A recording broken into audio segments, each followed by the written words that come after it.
We have Aaron. We have a lot of people. Go ahead. Oh, hi, Mr. President. Hi. Have you spoken with any of the U.S. service members who were injured during that operation in Venezuela? Yes, we have calls into them. I don't want to speak. They're all in good shape. Can you detail what watching that was like when all this played out in Venezuela and what Maduro was doing that moment? Well, I when knew the US possible danger. I mean, it was a very dangerous operation. It was amazing that we had a few injured, but all are in good shape right now. But I knew there was great danger. You got off a helicopter. The helicopters were being shot at. They got on the ground. They were amazing talent and tremendous patriotism, bravery. The bravery was incredible. Lindsay, they got off the helicopter and the bullets were flying all over the place. As you know, one of the helicopters got hit pretty badly, but that we got everything back. Got everything back and nobody killed. The next question is who's in charge of Venezuela right now? Have you spoken to the newly sworn-in president there, Rodriguez? And what are your thoughts on the entire situation? You said the U.S. would run Venezuela. We're dealing with the people. We're dealing with the people that just got sworn in. And don't ask me who's in charge because I'll give you an answer and it'll be very controversial. What does that mean? It's, we're in charge. Have you spoken with her? We're in charge. Have you spoken with her? No, I haven't, but other people Do you want have. to? Yeah, at the right time I will. Did the U.S. give Delcy Rodriguez any guarantees in exchange for cooperating with your administration? No, but she's cooperating. Are you going to demand free and fair elections in the short term in Venezuela? Well, it depends. What you're talking. We have to do one thing in Venezuela, bring it back. It's a dead country right now. It's a country that, frankly, we would have been, if I had lost the election, we would have been a dead country. We would have been Venezuela on steroids. Venezuela right now is a dead country. We have to bring it back, and we're going to have big investments by the oil companies to bring back the infrastructure. And the oil companies are ready to go. They're going to go in, they're going to rebuild the infrastructure. We built it to start off with many years ago. They took it away. You can't do that. You can't do that with me. They did it with other presidents. How soon do you think an election can take place in Venezuela? How soon can an election take place? Well, I think we're looking more at getting it fixed, getting it ready first, because it's a mess. The country is a mess. It's been horribly run. The oil is just flowing at a very low level, much lower than, even if it was badly run, it should have more income, more oil than what they're doing. So we're going to have the big oil companies go in, and they're going to fix the infrastructure, and they're going to invest money. We're not going to invest anything. We're going to just take care of the country. We're going to cherish the country. We're going to take care, more importantly, of the people, including Venezuelans that are living in our country that were forced to leave their country. And they're going to be taken very good care of. Yes, ma'am. Have you spoken with the oil companies about Yes. going into Venezuela? I have. Which ones? Have you received any commitments? All of them, basically. Any commitments from the oil companies? They want to go in so badly. Did you speak with them before the operation took place? Yes. Did you maybe tip them off? Before and after. And they want to go in, and they're going to do a great job for the people of Venezuela. And they're going to represent us well. But the infrastructure is rusty, rot, most of it unusable. It's old, it's broken. You see pipes laying all over the ground. Nothing's been invested for years. Chevron's in, as you know, they've done a good job, but even they haven't been in a position to invest money because they're on a month-to-month basis. What happens to They're only there because I wanted them to be there. Are there any contingencies in case the military in Venezuela is unhappy with the U.S. and the way it's running Venezuela? Do you guys have plans for that? So Venezuela thus far has been very nice, but it helps to have a force like we have. We were ready for a second wave. We were all set to go, but we don't think we're going to need it. There's about $17 billion worth of oil reserves in Venezuela. More. Is that going to be? You mean trillion? And is that going to be Did you something? say billion or trillion? I said billion. You said 17 billion? It's much more than that. Okay, so what is going to happen to those reserves? We're going to run everything. We're going to run it, fix it. We'll have elections at the right time. But the main thing you have to fix, it's a broken country. There's no money. There's inflation. Like we would have had, if I didn't win this election, we would have been Venezuela on steroids. Lindsay would know that. You might say something on that because we were talking before. We would have had a doubling up of very bad things that cost us a lot of money, like welfare, frankly. we wouldn't have had jobs. And instead of having $18 trillion in, we would have had at least $5 to $10 trillion leaving the country. So our costs would have gone up, and all of the money that's, we're setting a record. It's long broken. And that's it. That's after 10 months. We haven't included the 11th month yet. So we think we're going to hit over $20 trillion. The all-time record is 3 by another country known as China. About 10 years ago, they did 3. We're going to do close to 20 trillion. By the way, there has never been anything like this ever before. And it's all because of tariffs and the election, but it's because of tariffs. There was a time. Without tariffs, we wouldn't have 10 cents being invested. There was a time back in 2016, I remember your RNC speech, and you were saying that regime change and nation building. Where? When you were speaking at the RNC back in 2016, you were criticizing regime change and nation building, the U.S. being involved in that. It seems obviously that your stance has changed on that. What led to that? And is the U.S. nation building now? Is that? This isn't a country that's on the other side of the world. This isn't a country like where you have to travel 24 hours in an airplane. This is Venezuela. It's in our area. The Donroe Doctrine. So is that what you would say, that we're in the business of nation building? No, now? we're in the business of having countries around us that are viable and successful, and where the oil is allowed to freely come out because that's good. It gets the prices down. That's good for our country. Now, we have a very sick neighbor. It's not a neighbor, but it's close to a neighbor, and that's Venezuela. It's very sick. Colombia is very sick, too, run by a sick man who likes making cocaine and selling it to the United States. And he's not going to be doing it very long, let me tell you. What does that mean? He's not going to be doing it very long. He's not doing it very long. He has cocaine mills and cocaine factories. He's not going to be doing it very long. So there will be an operation by the U.S. It sounds good to me. Secretary Rubio mentioned. You know why? Because they kill a lot of people. Yeah. Secretary Rubio mentioned Cuba yesterday in his remarks. Does the U.S. have a plan to do? Well, Cuba always survived because of Venezuela. Now they won't have that money coming in. They won't have the income coming in. A lot of Cubans were killed yesterday. You know that. A lot of Cubans were killed. Do you know how many? The bodyguards. No, they're looking, but there was a lot of death on the other side. No death on our side, but there was a lot of death on the other side, unfortunately. But a lot of Cubans were killed yesterday, trying to protect him. There's been protesters killed in Iran. You said we were locked and loaded, ready to go. What is the line there for when the U.S. is going to get involved in those protests? We'll take a look. We're watching it very closely. If they start killing people like they have in the past, I think they're going to get hit very hard by the United And I States. just said something. So when he first got elected in January, we met, biggest comeback ever. We talked about You think so, really? I didn't feel it was a comeback, actually. So Because the first one was... the bottom line is we talked about a drug caliphate in our backyard. We had Venezuela, we have Cuba, we have Colombia in our backyard. And these 3 countries have been condemned ever since I've been in politics. Joe Biden put a $25 billion bounty on Maduro's head. Chris Smith, the day he got inaugurated, said, I hope Trump will hold Maduro's feet to the fire. He did. So what has he done? He's going to clear our backyard of a drug caliphate, countries run by narco-terrorist dictators who murder, rape, send drugs into our country to kill thousands of our citizens. To my Democratic friends, you should be celebrating this. When bin Laden went down, I was the first to applaud President Obama.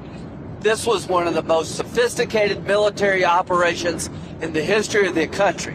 What they were able to do was amazing. They knew we were coming. We had a good part of the Navy, and they were able to capture this man alive. No military in the world could have done it. And as to this commander-in-chief, he did something people talked about doing. You just wait for Cuba.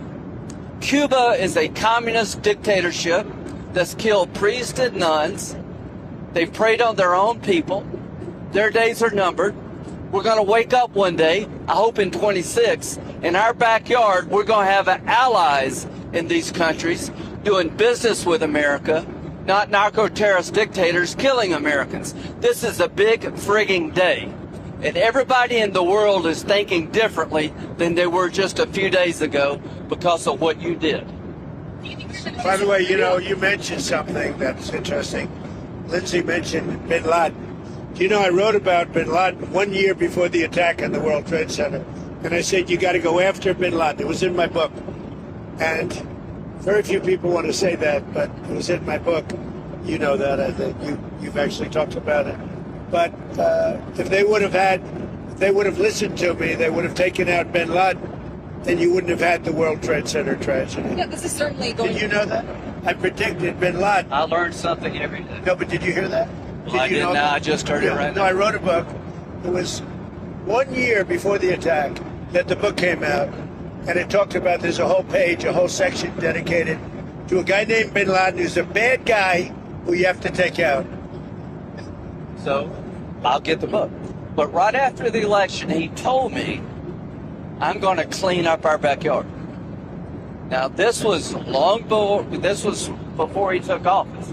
This is one of the president's priorities, is to make sure that people in our backyard, narco-terrorist states, will not continue to kill Americans without the number of people that will be alive today because Venezuela will be in different hands is going to be tens of thousands.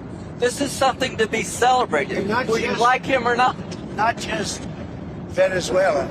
It's what's coming out of Venezuela, yes, in the form of ocean-going and Gulf-going and sea-going boats. Every time we knock out a boat, and we've done a lot of them, we did 3 over the last few days. They're very rare now. You don't see too many of them. But drugs by sea are down 97%. Think of that. And now we're going to stop them by land, too. The land is easy. We had to do the sea before we did the land because it just works out. Yeah, you were just talking about the land, but it sounded like and by the way, you have to do something with Mexico. Mexico has to get their act together because they're pouring through Mexico, and we're going to have to do something. We'd love Mexico to do it. They're capable of doing it.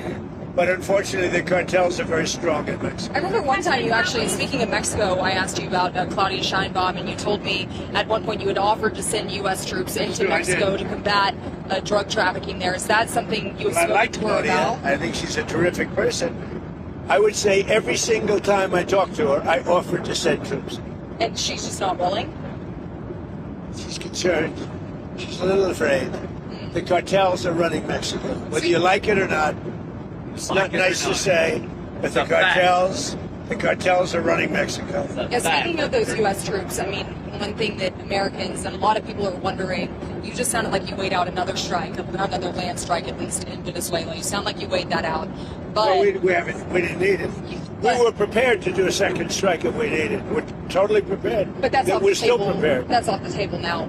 No, it's not. If they don't behave, we will do a second strike. The question is that the American troops, are they going to be on the ground? They're doing any kind of peacekeeping? I think Americans are very... It depends on what happens. It depends a little bit on the new administration, if you want to call it so that. If you see that pushback from Rodriguez and ultimately... Well, I don't think there was pushback. I think that, she frankly, called it... Well, you hear a different person than I hear. Really? So you have spoken with her? We talked to them, really. Oh, you did speak with her? They've been very good. Because she called it kidnapping of Maduro. It's all right. It's not a bad term. Go ahead. Now, are you going to demand that Delcy Rodriguez let opposition figures return or free any political prisoners? We haven't gotten to that yet. Right now, what we want to do is fix up the oil, fix up the country, bring the country back, and then have elections. Now, is it fair? We better bring the country back. Otherwise, you're going to have a mess that's so bad. It was really bad. It's going to get a lot worse unless we go in and fix it. Is the U.S. going to reopen its embassy in Caracas or get the DEA? We're thinking about it. We've been asked to do it. You We've actually been asked to do it. Do you think you and Putin and on the phone, of course, and Zelensky at Mar-a-Lago? Yeah. You told me that numerous times. You told me that your New Year's resolution was peace on earth. Do you think that 2026, if you could set a deadline of when the Russia-Ukraine war... I don't do deadlines, but I would say that, like as an example, Thailand and Cambodia. Well, I was very proud of that. Wait a minute. And they started up again and they got it solved. Where does that I give myself 1/4 of a point for that. So now I'm 8 1/4 points. because they started up Thailand and Cambodia, and now it's okay. So where does it actually stand between Russia I and think we'll have a Ukraine deal right now? at some point, hopefully in the not too distant. So I don't know if you saw the numbers just came out. 30,000 soldiers were killed this current month. And there was that intelligence. 30,000. 27,000 the month before. You and Senator Gray discussed additional Russia sanctions. We discuss it all the time. There's nothing else I talk to him. I don't consider him very exciting to talk to, except when we're talking about legislation. And we talk about legislation all the time. You think that's an exciting relationship? It's not.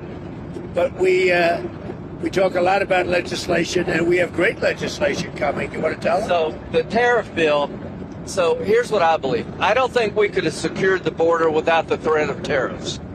I don't think we'd have a European trade deal without the threat of tariffs. So if you want to end this conflict, then put pressure on Putin's customers. He sanctioned the two largest oil companies in Russia, which is the biggest pressure anybody's put on Putin since the war started. But we have 85 co-sponsors to give this president. It's hurting Russia very bad, the sanctions. Oh, yeah. So this bill would allow. And India also is bullying. Yes, sir. So you put a 25% tariff on India for buying Russian oil. I was at the Indian ambassador's house about a month ago, and all he wanted to talk about is how they're buying less Russian oil. Would you tell the president to relieve the tariff? This stuff works. So I'm hoping we'll bring the bill up, and it's from 0 to 500. He picks the number. Nobody else does. But if you're buying cheap Russian oil, keeping Putin's war machine going, we're trying to give the president the ability to make that a hard choice by tariffs.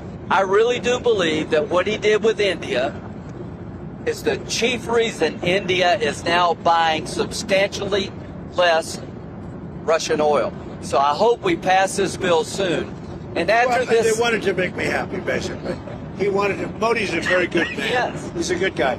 He knew I was not happy, and it was important to make me happy. They do trade, and we can raise tariffs on them very quickly, and it would be very bad for them. All of that to say, you told me you weren't very thrilled. And I'll tell you something, the Russian economy is lousy. But what's really lousy is the Venezuelan economy. The Venezuelan economy is, I think, the worst economy I've ever seen. If you look at inflation, things are doubling every day. It's a disaster. We got to fix the country fast. President Trump, are there going to be any more? You said the oil companies are going there. Are there any other companies that you've talked to about dealing with Venezuela? Maybe Mr. Lutnick could talk about that. Are there any other corporations, entities outside? Many outside of the oil business. Well, the oil business, yes, but outside, yes. Howard, you want to You have steel, you have minerals, right? All the critical minerals. They have a great mining history that's gone rusty. So steel, aluminum, minerals, I mean, this is all, it's a rich. It was once upon a time one of the great economies and cultures of the world, and it was destroyed, and now President Trump is going to fix it and bring it back for the Venezuelan. But it's not easy. Oh, It's no. really gone bad. But it's got potential. What? Maybe any rare earth minerals? They have rare earth, but everybody has rare earth. What's Rare earth is not rare. What's rare is the processing. We got We're almost doing done. processing plants all that. There's no such thing as rare earth. The rare earth is everywhere. What isn't everywhere is the processing of rare earth, and we have a lot of places going up right now. One thing we haven't heard you specifically react to is the Minnesota fraud that we've seen play out. Well, it just doesn't get worse. I've reacted. It's almost not even believable. This very stupid, low IQ governor, he's a very stupid man, because, I had a campaign against him with JD, and he's a stupid man, and he's a corrupt politician, and the Somalians are ripping off our country to the tune of, looks like $19 billion, but that's only what they can find. So usually when you look at it 19, that would mean it could be 50, but the numbers are astronomical. Think of it. They have a dead country. They don't have government. They don't have anything. They don't have a military. All they do is run around shooting people and trying to capture ships. We don't let them take ships anymore. You know why? We use the same exact missile on them that we use on the drug carriers. and it's very effective. So, You notice there's nobody capturing ships anymore? Because as they head out to go capture the ship, and the ship doesn't want to fire back because it's very flammable stuff in many cases. And the insurance companies don't want, because they build $1 billion ship, and they don't want anybody firing rockets into the ship.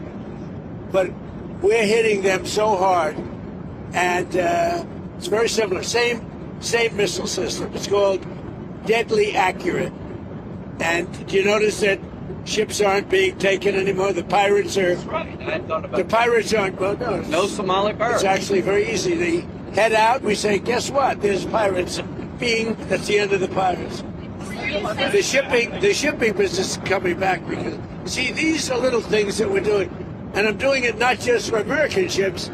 I'm doing it worldwide because we don't want ships taken by Somalia pirates.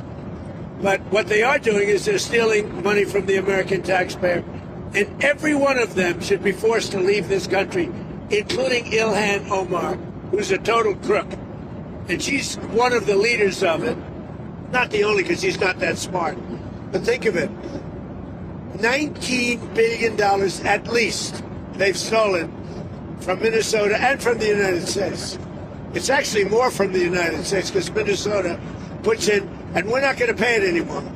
We're going to have Waltz go pay. We're not going to pay them, and we're not going to pay California, and we're not going to pay Illinois with that big slob of a governor that they have that doesn't want. We brought down crime by 25%. He didn't do anything. He's not doing anything. But they want us to leave. He had a day where they had 17 murders, not too long ago. 17 murders and 77 people shot, but 17 died. And then he talks about, we can handle it. He can't handle it. But we pull back, and we'll go in at the appropriate time. But we're the ones that brought the crime down. We brought it down 20%. They didn't bring it down. Pritzker didn't bring it down. Same thing with Gavin Newsom. If we didn't go in to Los Angeles 7 months ago when they had the riots, even the police commissioner, the head of police, said if we didn't have the federal government go in, we would have lost total control of the city of Los Angeles, and they would have had to cancel the Olympics. Think of it. speaking of Los Angeles, the National Guard, you pulled out the National Guard out of Portland We did. and Los Angeles. And you know what? You know that Portland, we got it down to almost no crime. Do you know that? But we pulled it out. We had a Supreme Court decision. We can go back. We're allowed to go back in. But we'll go back in when the crime starts. Look, the crime will soon start because they now know that we're out. And at the appropriate time, we'll go back in. And we may, if we're allowed to. The most powerful thing we haven't used, the Insurrection Act. You're considering using the insurrection? I've always Where? considered it, but we haven't needed it anywhere. 48% of the presidents of this country have used it. Bush used it, I think, 22 times or something. You know that, right? I mean, Bush the elder.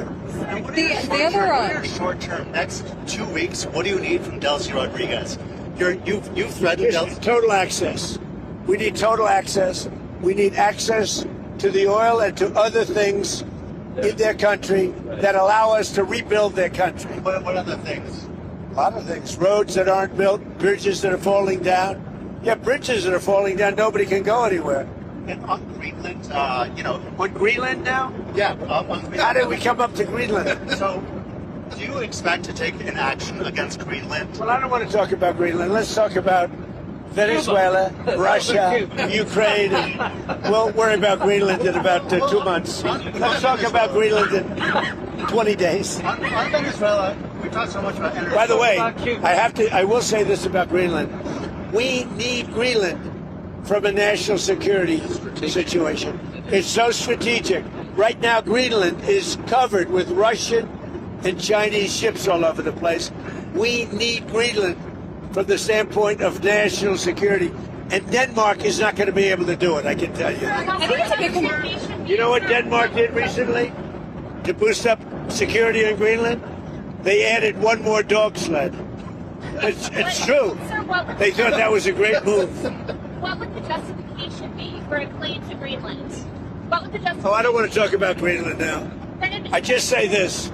We need Greenland from the standpoint of national security, and the European Union needs us to have it, and they know that. I think there's some confusion The about. operation in Venezuela will affect your relationship with Xi Jinping in China. No, I don't think so. I have a very good relationship.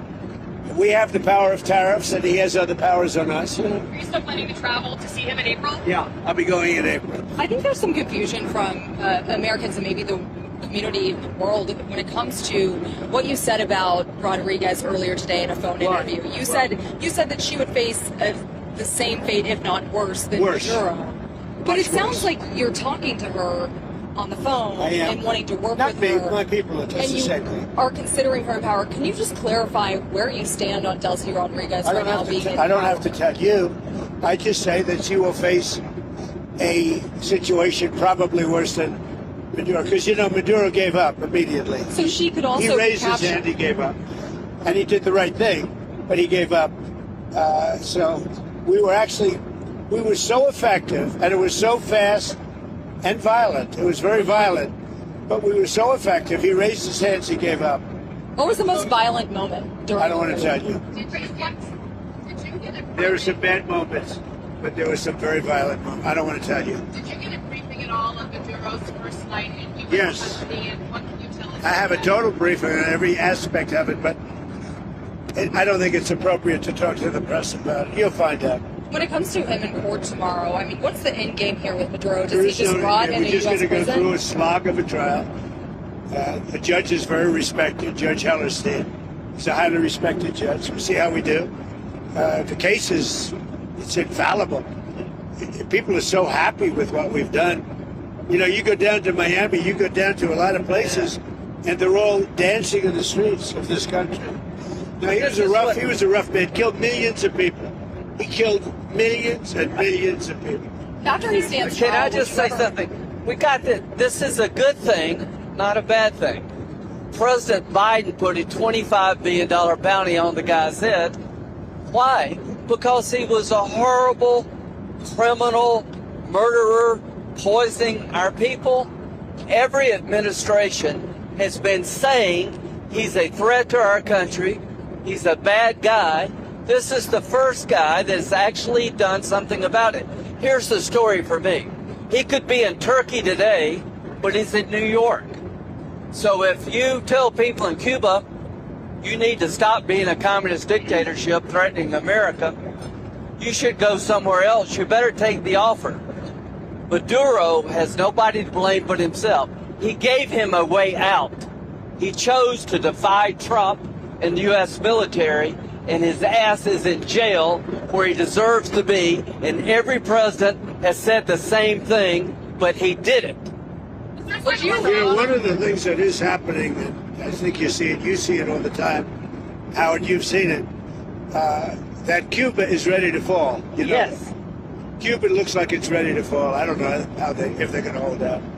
But Cuba now has no income. They got all of their income from Venezuela, from the Venezuelan oil. They're not getting any of it. And Cuba literally is ready to fall. And you have a lot of great Cuban Americans that are going to be very happy about this. Marco Rubio has really had your ear, it seems, throughout this entire process. I know that the Vice President Vance was just down the street when this whole operation was playing out, but would you say that Marco Rubio has your ear more than the Vice President right No, now? they both do. No. JD's very smart, doing a great job. And so is Mark. No, both. It sounds like I he's would say been equal. the go-to, and you were just talking about Cuba and what could come next there. Are you considering U.S. action in Cuba? We're not. I think it's just going to fall. I don't think we need any action. It looks like it's going down. It's going down for the count. You ever watch a fight? Yeah. They go down for the count. And Cuba looks like it's going down. What do you think, Howard? It's going down. They've lived off of Venezuela, right? The economics were all Venezuelan, right? That's why you said the protective force of Maduro was Cuban, right? They were Cuban guards. So they were just paying Cuba when that money stopped. Don't hire him in the future. Yeah, they weren't very good. People from our country who were forced to come over, they really didn't want, they were from Cuba. People from different countries like to stay in those countries, whatever, whether it's good, bad, or indifferent. And people want to go back to Cuba, and they want to work in Cuba, but Cuba's going down for the count. Thank you very much, everybody. Mr. President, is Elon Musk back in the fold? You had dinner with him last night at Mar-a-Lago. Elon's great. I say about Elon, he's 80% super genius and 20% he makes mistakes. But he's a good guy. He's a well-meaning person. Can I ask you about one more thing that I've been wanting to ask you the last couple of days? You said that you were very He's got a lot of questions. I do have a lot of Tell questions. him who you're with. Go ahead. I'm with News Nation. My name's Libby D. So you said that you were really very angry with the Ukrainian President Zelensky if he was the one who conducted that strike on Putin's residence. I don't believe that strike happened. Right. So Putin had said in that phone call to you that strike happened. You came out and said that, and you believed Putin. There was some criticism. There is something that happened fairly nearby, but had nothing to do with this.